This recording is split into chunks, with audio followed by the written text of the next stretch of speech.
नमस्कार भाइयों। एक भाई हैं जो 1 साल से ब्रह्मचर्य व्रत का पालन कर रहे हैं और 1 साल के ब्रह्मचर्य से भाई जी को बहुत अच्छा बेनिफिट मिले हैं, बहुत अच्छा फायदे मिले हैं। लेकिन उनके ब्रह्मचर्य में कुछ छोटे छोटे समस्याएं भी उत्पन्न हो रहे हैं, जिसको लेकर के वो थोड़ा परेशान है और हमसे अपने इन समस्याओं का समाधान जानना चाहते हैं। तो चलिए देखते हैं कि 1 साल के ब्रह्मचर्य से भाई जी को कितना बेनिफिट मिला है और उनके ब्रह्मचर्य में क्या बाधा उत्पन्न हो रहे हैं। फिर उनके बाधा को दूर करने का प्रयास करते हैं। तो चलिए देखते हैं कि भाई जी का कमेंट क्या है, भाई जी की समस्याएं क्या हैं। तो भाई जी कह रहे हैं कि मेरे ब्रह्मचर्य का 1 साल पूरा हो गया, अब मुझे बहुत अच्छा लग रहा है और मैं अब 90% ठीक हो गया हूँ। मतलब भाई जी कह रहे हैं कि वो 1 साल से ब्रह्मचर्य का पालन कर रहे हैं और अब उनको बहुत अच्छा लगने लगा है और अब वो 90% ठीक हो चुके हैं। फिर आगे कह रहे हैं कि लेकिन 2 परेशानी अभी भी है। मतलब हो सकता है ये परेशानी उनको पहले से हो या फिर जो है कि इधर आकर शुरू हो गए हैं। मतलब 2 परेशानियां हैं। 90% बेनिफिट मिला है, बेनिफिट बहुत अच्छा मिला है, बहुत अच्छा फायदे मिले हैं। लेकिन जो है कि अभी 2 परेशानियां गिना रहे हैं यहाँ पे और परेशानी बताते हुए कह रहे हैं, पहला परेशानी बतला रहे हैं कि स्नान करने के बाद शरीर में लाल धब्बे होते हैं।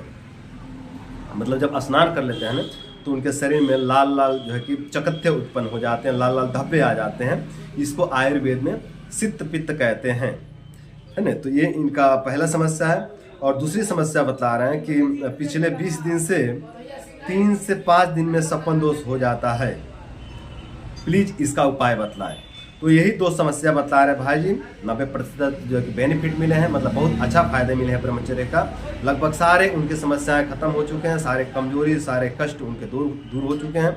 बस यही 2 समस्या बतला रहे हैं कि स्नान करने के बाद शरीर में लाल धब्बे होते हैं, जिसको आयुर्वेद के भाषा में सित्त पित्त कहते हैं। और दूसरी समस्या कि यही पिछले 20 दिन से, ये ज़्यादा पुरानी समस्या नहीं है, पिछले 20 दिन से 3 से 5 दिन में सपन दोष हो जाता है। तो ये पूछ रहे हैं कि इसका उपाय बतलाएं। तो देखिए बंधु, इस सपन दोष को आप इग्नोर करिए, है ना, क्योंकि ये अभी 20 दिन से शुरू हुआ है। हो सकता है ये स्वाभाविक रूप से अपने आप ठीक हो जाए। कई बार ऐसा हो जाता है ना, कुछ मौसम का उतार चढ़ाव हो जाए, है ना, या कुछ अपने जो है कि मन की स्थिति में कुछ परिवर्तन आए, तो इस तरह से समस्याएं हो जाते हैं। तो 2-4 बार कुछ हो जाए तो उसे घबराना नहीं चाहिए, है ना। ये आपको अभी 20 दिन से तो शुरू हुआ है ना। तो इसका प्रतीक्षा करिए, देखिए ये अपने आप ही ठीक हो सकता है। और यदि अपने आप ठीक ना हो ना तो फिर बाद में इसमें चंद्र प्रभावटी जैसे जो दवाइयाँ हैं, चंद्र प्रभावटी जैसे जो भी दवाइयाँ हैं, वीर्य स्तंभक या फिर धातु पोषण करने वाली, उनका प्रयोग कर लीजिएगा। तो ये आपके जो सपन दोष वाली समस्या है उससे आपको मुक्ति मिल जाएगा, ठीक है। पर अभी कोई प्रयोग नहीं करें आप, अभी बिल्कुल घबराएं नहीं, थोड़ा धैर्य बनाए रखें। हो सकता है, संभावना है कि अपने आप ठीक हो जाए, है ना। और ये जो स्नान करने के बाद आपके शरीर में लाल धब्बे हो जाते हैं, लाल चकत्ते हो जाते हैं, जो सित्त पित्त हो जाता है, इसके लिए ना आप सित्त पित्त भंजन रस का प्रयोग करें। सित्त पित्त भंजन रस लेकर के 1-1 गोली या 2-2 गोली दिन में 2 बार सुबह शाम भोजन के बाद ले लीजिए। तो जो आपको शरीर में सित्त पित्त होता है ना, जो नहाने के बाद या फिर ठंडा लगने के बाद या फिर ज़्यादा गर्मी लगने के बाद जो शरीर में चकत्ते उठ जाते हैं, उस समस्या से आपको मुक्ति मिल जाएगा। तो दोनों ही आपके छोटी छोटी समस्याएं हैं और कोई बहुत बड़ी समस्या नहीं है। मच्छर माखी जैसे समस्याएं हैं, इसको इग्नोर करके रखिए, इसका आप अपने मन पर दुष्प्रभाव मत पड़ने दीजिए, ठीक है। बाकी आपको बहुत अच्छा लाभ मिला है परमात्मा की कृपा से, इसका सम्मान करिए और जो है कि इसी तरह से आप ब्रह्मचर्य को जारी रखिए। तो आगे आपको और भी लाभ मिलेंगे। इतना अच्छा लाभ मिले हैं तो आप आगे भी लाभ प्राप्त करेंगे, पूरी संभावना है ना। और जो ये समस्याएं बन रही हैं आपको, ये भी ठीक हो सकते हैं आगे, है ना, बिना परेशानी जो है कि बिना किसी प्रयोग के भी ये ठीक हो सकते हैं ना। तो आपको धैर्य रखना है और धैर्य के साथ में इस तरह से आप आगे बढ़ते रहिए, बहुत अच्छा लाभ मिले आपको। और जो भाई नया ब्रह्मचर्य में आए हैं, जिनको डाउट बना रहता है, जो कि शंका बना रहता है कि ब्रह्मचर्य में फ़ायदा मिलेगा कि नहीं मिलेगा, क्या होगा क्या नहीं होगा, क्या पता किसी को फ़ायदा मिलता भी है या नहीं मिलता। कई जन के मन में इस तरह का डर बना रहता है ना। तो जिनको भी इस तरह का डर बना रहता है ना, वो लोग इस तरह के वीडियो को देख करके और अपने आप को मोटिवेट कर सकते हैं ना, और अपने आप को पॉजिटिव बना सकते हैं। जिस तरह से इस भाई को 90% बेनिफिट मिले हैं, इस तरह से आपको भी जो है कि ब्रह्मचर्य के बेनिफिट मिलेंगे, है ना।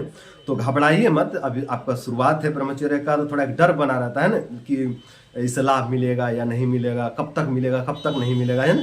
तो अनेकों प्रकार के जो है कि प्रश्न, अनेकों प्रकार के भ्रम, अनेकों प्रकार के जो है कि इस तरह के प्रश्न उत्तर दिमाग में चलते रहते हैं, मन में चलते रहते हैं ना। कई बार मन में डर भी आता है कि नहीं ठीक हुआ तो क्या करूँगा, है ना, दवाई तो काम कर नहीं रही है और यही एक लास्ट विकल्प है, इसमें भी अगर कुछ नहीं हुआ तो आगे क्या होगा, जीवन का क्या होगा, जीवन कैसे चलेगा। तो इस तरह का जो है कि डर, इस तरह के प्रश्न, इस तरह के जो है कि चिंताएं मन में चलते रहते हैं। तो जो लोग भी इस तरह के प्रश्न से, इस तरह के चिंताओं से, इस तरह के भ्रम से पीड़ित है ना, वो लोग इस तरह के वीडियो देख करके और अपने आप को पॉजिटिव बना सकते हैं, है ना। तो इससे जो है कि अपने आप को, अपने मन को पॉजिटिव मैसेज दे सकते हैं और अपने आप को पॉजिटिव बना करके जो है कि अपने ब्रह्मचर्य को सुंदर, सरल एवं सफल बना सकते हैं, अपने जीवन को भी सुंदर, सरल एवं सफल बना सकते हैं। तो अपने ब्रह्मचर्य को भी सफल बना सकते हैं और अपने जीवन को भी सफल बना सकते हैं। तो इस तरह से दोस्तों आप लोग ब्रह्मचर्य का पालन करें, अपने आप को हमेशा पॉजिटिव रखें, अपने आप को मोटिवेट रखें। और मैं जो ब्रह्मचर्य बहुत सारे वीडियो बना कर रखा हूँ, उसको भी आप लोग देख करके अपने आप को मोटिवेट कर सकते हैं, अपने आप को पॉजिटिव कर सकते हैं। या फिर यूट्यूब पर बहुत से बंधु हैं, बहुत से भाई हैं जो ब्रह्मचर्य पर बात कर रहे हैं ना, तो उन भाइयों को भी देख करके आप लोग, उन भाइयों को भी सुन करके आप लोग अपने आप को पॉजिटिव बना सकते हैं। देखिए, ब्रह्मचर्य का फायदा मिलना ही मिलना है ना। ऐसा तो हो ही नहीं सकता कि ब्रह्मचर्य का पालन करें उसका फायदा ना मिले, है ना। बहुत से भाई जो है कि कमेंट करते हैं, भैया मैं 1 साल से ब्रह्मचर्य का पालन कर रहा हूँ लेकिन मुझे फायदा नहीं मिला, है ना। तो मेरे भाई आप अपनी गलतियों को भी सुधारें, है ना। कहीं ना कहीं आप बहुत बड़ी कोई चूक कर रहे हैं ना, खुद आप नकारात्मक हुए पड़े हो, खुद आपके अंदर अनेकों प्रकार के विकार उत्पन्न हुए हैं, आप अनेकों प्रकार के मतलब भय से पीड़ित हो, आपके अंदर वासना जो है कि भरपूर जो है कि पूरा भरा पड़ा है ना, और कह रहे हो कि ब्रह्मचर्य के फायदे नहीं मिल रहे। ऐसा हो ही नहीं सकता। आप मिठाई खाओ और आपको मीठा ना लगे, ऐसा नहीं हो सकता, है ना। आप मिर्चा खाओ और आपको तीखा ना लगे, ऐसा नहीं हो सकता, है ना। तो आप ब्रह्मचर्य का पालन करो, आपको फायदा ना मिले, ऐसा नहीं हो सकता। आपको फायदा मिलेगा ही मिलेगा, है ना। आप कुछ भी संसार में करते हो तो उसका बेनिफिट मिलता ही आपको, है ना। प्रकृति आपको देती है, प्रकृति आपको फायदा देगी। आप जो कुछ भी आप करते हो ना, उसका जो है कि फल मिलता ही आपको। ऐसा थोड़ा ना कि आप कुछ अच्छा करो आप उसका आपको फल ना मिले, और कुछ आप बुरा करके निकल जाओ बिना फल भोगे, ऐसा नहीं हो सकता। अच्छा करेंगे उसका भी फल मिलेगा, बुरा करेंगे उसका भी फल मिलेगा। ब्रह्मचर्या करेंगे उसका भी जो है कि शुभ फल मिलेगा, और विरहनाश करेंगे तो उसका भी दुष्प्रभाव आपको मिलेगा, उसका भी जो है कि बुरा फल आपको भोगना पड़ेगा, है ना। तो आप जो कुछ भी करते हो उसका फल आपको मिलता ही मिलता है, आप उससे बच नहीं सकते, है ना। अच्छा करके और अच्छा फल से आप नहीं बच सकते, और बुरा करके आप बुरा फल से नहीं बच सकते, ठीक है। तो ठीक समझ लीजिएगा, ब्रह्मचर्य का पालन करिए। और जो भाई बार बार लिखते रहते हैं कि मैं 5 महीने से ब्रह्मचर्य का पालन कर रहा हूँ, फायदा नहीं मिल रहा है, मैं 1 साल से ब्रह्मचर्य का पालन कर रहा हूँ, फायदा नहीं मिल रहा है, वो लोग अपने अंदर की गलती को सुधारें।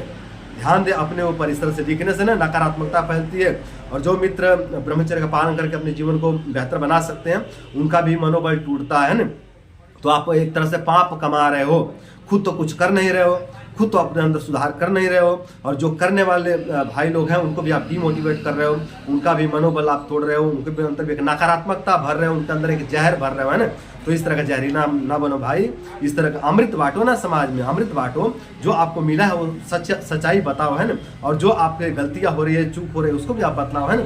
तो समाज में अमृत बांटो, अमृत आपको मिलेगा। अगर जहर बांटोगे तो जहर मिलेगा आपको, ठीक है दोस्तों। तो आप लोग ब्रह्मचर्य का पालन करिए, और ब्रह्मचर्य का पालन करके आप लोग अपने जीवन को सुंदर, सरल एवं सफल बनाइए। तो आज के लिए इतना ही, नमस्कार।